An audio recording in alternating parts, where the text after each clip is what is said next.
predictions for round one, which will be for Odin and Red Magneto. So for Odin, there's a lot of things going on with this guy.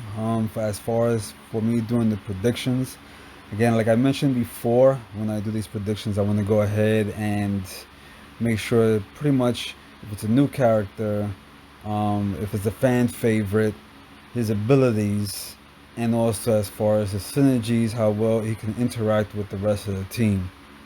So as far as Odin is here concerns, his synergies are pretty good for Hela and also for Angela, as you can see here as far as the potency for the buff durations. And then he also has synergies for Hela again for the heavy attack, where she's able to build a lot of furies compared to her as original. So he is a very awkward character to use as far as what people say when they have used him in the beta, because of his Odin sleep. Now his Odin sleep gives him pretty much he can only have his buffs on one fight, and then he'll have to go to sleep for the next fight. So you have to alternate your characters when you have Odin on the team. So he won't get his fury, he won't get his armor buffs until every other fight. He does have limited utility and not as much damage. He has a very good pre-fight ability. And again, like I mentioned before, the Hela synergy gives him twice as many fury buffs while charging her heavy. But the pre-fight ability is not as good as the Horseman ability for Apocalypse. So just guys, you have to keep that in mind when you are using Odin on the team, that Horseman is going to be better crossfight than his Odin pre-fight is going to be.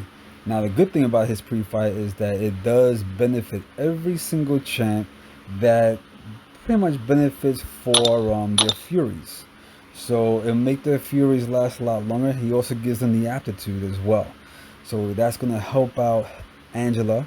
That's going to help out Hela. That's going to help out Hyperion. That's going to help out Cosmic Ghost Rider. So for those reasons, I'm going to pretty much put his prediction a little bit higher than what Cosmic Ghost Rider went for, but lower than what Silver Surfer went for.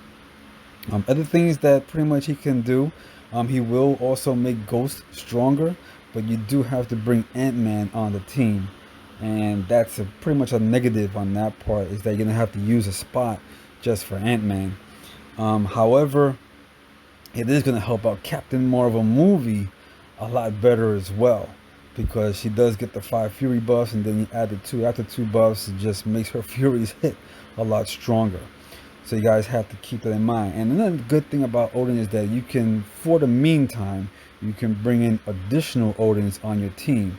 So instead of getting your 2 aptitudes and your 2 armor buffs, you wind up getting more, as far as like it just doubles. You're able to have more shock, debuff, resistance, and then also bringing in your aptitudes as well for the other teams to make the fury stronger.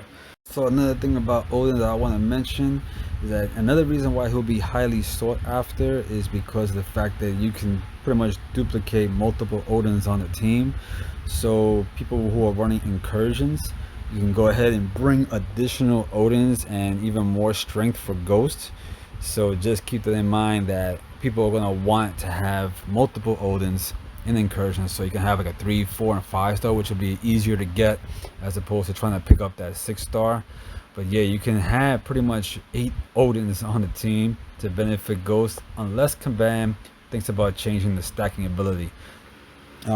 He doesn't have any immunities, so that's a negative. So he's not gonna, pretty much, he doesn't have any immunities, and he doesn't give the other opponent any debuffs. So you're not gonna have any armor break, bleed, poison, incinerate placed onto the defenders that you're going against. And then he doesn't have any immunities himself. He also gonna rely a lot on his heavy attacks in his rotation.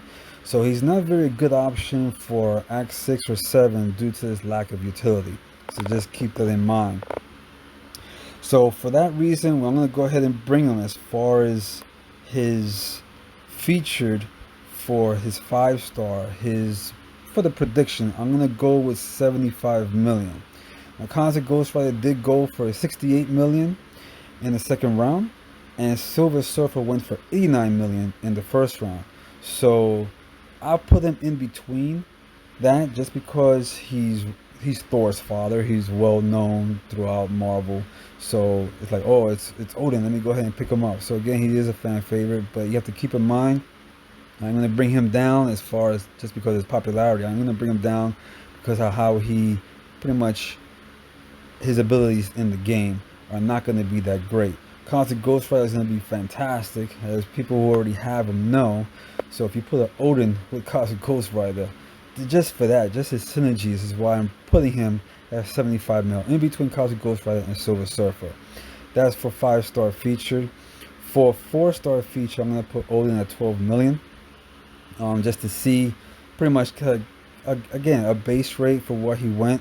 Silver Surfer went for around that same amount, so I'm going to put him around 12 mil. He may go a little bit lower, but it's always better to be safe than sorry, so always go a little higher than lower. And then as far as the 3-star, I'll put him at the 850k, less than 1 million that Angela went for when she first came out for 3-star. So I'll put him at 850k for 3-star. Now as far as Magneto goes, let's get out of here. And good thing for you guys, I do have Magneto as a 5-star, and I have him as a 6-star as well. But I think I have him as a 4-star. So let's come over here, let's go to Red Magneto, and Magneto. There you are right there. Alright, now Red Magneto is after his buff, he's great. So I love using Magneto. He helps out a lot in Act 5, especially against the robots like Ultron. So if you guys are currently on Act 5 and trying to finish up the Ultron boss, this guy right here will clear him out.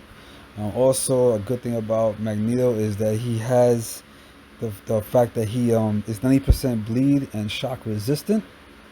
So if you have 1 point in coagulate, Magneto will be 100% bleed resistant, and he will heal from willpower if you do have that in your mastery. So just keep that in mind.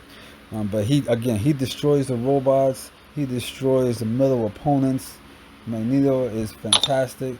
When he's awakened, he's able to pretty much take less damage, but as far as him giving the damage, yeah, he doesn't have to be awakened at all for that. So if you're gonna go pick him up in basic, if you haven't already, definitely will go ahead and recommend that.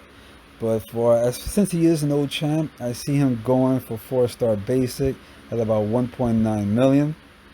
He may go a little bit lower, but again, 1.9 mil is a nice safe bet. And always with these numbers, you guys want to make sure that you put in the 10% just to give a nice little buffer to that. So guys, I hope you liked this video. Hope you guys enjoy these channels if you do manage to pick them up, if you haven't before. And again, like this video, comment, share, subscribe, and I will go ahead and put out more videos like this, and I will come out with round 2 once the round 1 numbers have been done. Alright guys, take care. Bye bye.